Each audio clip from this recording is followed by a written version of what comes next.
Nós estamos exatamente em cima do local que o povo de Barreiras chama Cais de Pedra, porque parece um cais feito pela mão do homem. Dá a impressão que o cais vinha e ali, esse pedaço aí, desabou, alargou o rio muito.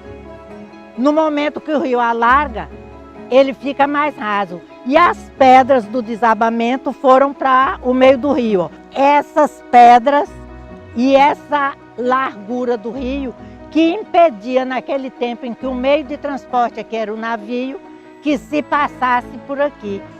Então as pessoas que moravam lá para aquele lado oeste, que eram os goianos, tinham raiva desse pedaço e chamavam isso aqui de barreiras. Barreira aqui é a navegação, barrava a navegação. O nome do povoado, que era São João, eles chamavam São João das Barreiras. Durante muito tempo ficou assim, São João das Barreiras. Mas todo nome de lugar que seja grande, as pessoas vão cortando. E no fim ficou só Barreiras. Quando foi na hora da emancipação, já não teve mais o São João.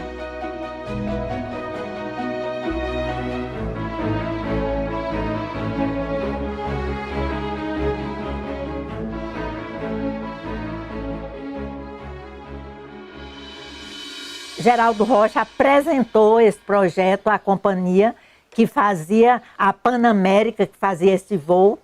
Então ele veio com essa comitiva, levou ao prefeito a fim de pedir um terreno para se fazer a construção desse aeroporto. O prefeito ofereceu 3 terrenos.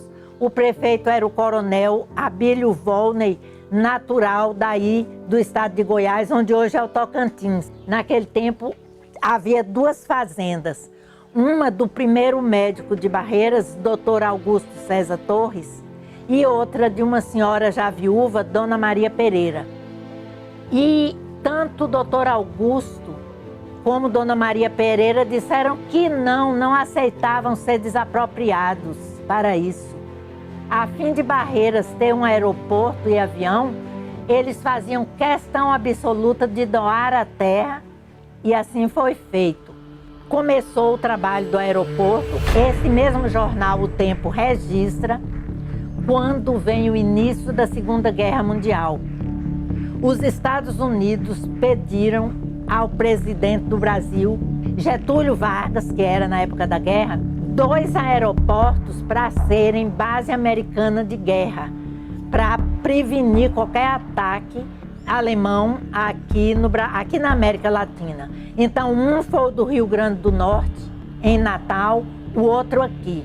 Os oficiais engenheiros americanos, quando chegaram, não aprovaram o aeroporto ali embaixo, estando ao pé de um planalto, que, sendo feito o aeroporto lá em cima, a economia de combustível seria grande, porque o avião pousaria ainda alto e levantaria voo também no alto. Outro vetor do nosso progresso era a navegação. Então, também nos foi tirada da bacia do São Francisco inteiro, porque é verdade que a navegação a vapor consome muitas árvores, é queimando madeira. Então queriam mudar a navegação para ser lanchas, só que não fizeram o suficiente dessas barcas, foram feitas 1 ou 2, antes de desapropriar toda a frota. Então nós não tínhamos estrada e de repente ficamos sem os barcos. A aeronáutica veio aqui para desmanchar o aeroporto, porque achava que se o Brasil tivesse na mira de algum país estrangeiro que quisesse invadir, podia invadir por aqui, porque o aeroporto tinha pistas e principalmente tinha serviço de rádio suficiente para isso. E nós ficamos sem aeroporto, sem energia elétrica e sem a navegação. Nós entramos numa crise terrível, as pessoas perdendo emprego, indo embora daqui, e isso nos atrapalha até hoje. Em 1972, o 4º Batalhão de Engenharia de Construção do Exército, foi transferido para cá a fim de construir as estradas. Quando o 4º BEC se estabeleceu, 4º Batalhão de Engenharia e Construção, foi assim como que uma remissão, porque imediatamente eles começaram o serviço, a convocar os jovens para o serviço militar. O jovem ali aprende muita coisa, principalmente o jovem que não teve a possibilidade de muitos estudos. E naquele tempo ainda havia muito trabalho manual, coisa que não há mais na construção de uma estrada. Então ele foi transferido para cá de Crateús, no Ceará, e trouxe um número elevado de funcionários e suas famílias. Junto com os militares e suas famílias, foi um número de mais de 5.000 pessoas.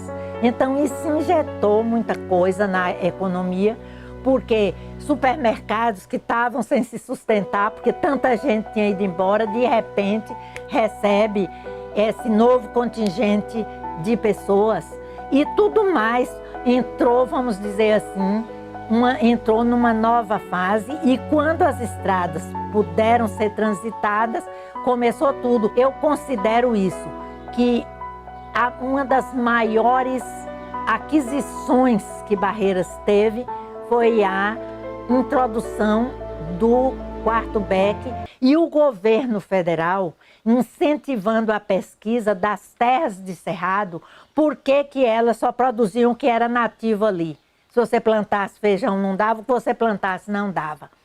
Então as duas coisas foram ao mesmo tempo. O 4º BEC aqui fazendo as estradas e a Embrapa e outros órgãos pesquisando como resgatar essas terras de cerrado que até então eram consideradas imprestáveis. Houve a descoberta de que elas eram muito ácidas pela grande quantidade de alumínio que havia ali, mas foi pesquisado também como neutralizar essa acidez. Essa acidez se neutraliza adicionando ao solo, tem que ser de trator, calcário dolomítico moído. Aqui, o que nós temos aqui no município de São Desidério principalmente é calcário. Então, no começo da década de 80, aí pelo meio da década de 80, um governador da Bahia, João Durval, ele abriu aqui, ele fez aqui uma empresa estadual, para produzir o calcário moído. Em 1988, um grupo de Ilhéus, Grupo Chaves, construiu aqui a primeira processadora de óleo de soja e farelo. Não havia grande criação de frangos de galinha aqui no Nordeste, porque precisava do farelo de soja, e se fosse importado do sul do Brasil ou do Sudeste, o frete inviabilizaria o negócio. No momento que foi produzido aqui em Barreiras, 2 estados do Nordeste já surgiram como produtores de frango, Pernambuco e Ceará, adquirindo o farelo de soja aqui. Com isso, o número de habitantes daqui aumentou tanto que em 2005 o presidente Luiz Inácio Lula da Silva criou aqui uma universidade que começou com a UFBA fazendo aqui um campus. A proporção que foi desenvolvendo o Cerrado e desenvolvendo a região com as estradas, começou a atrair médicos, dentistas, professores, agrônomos, advogados, além dos que já são formados aqui.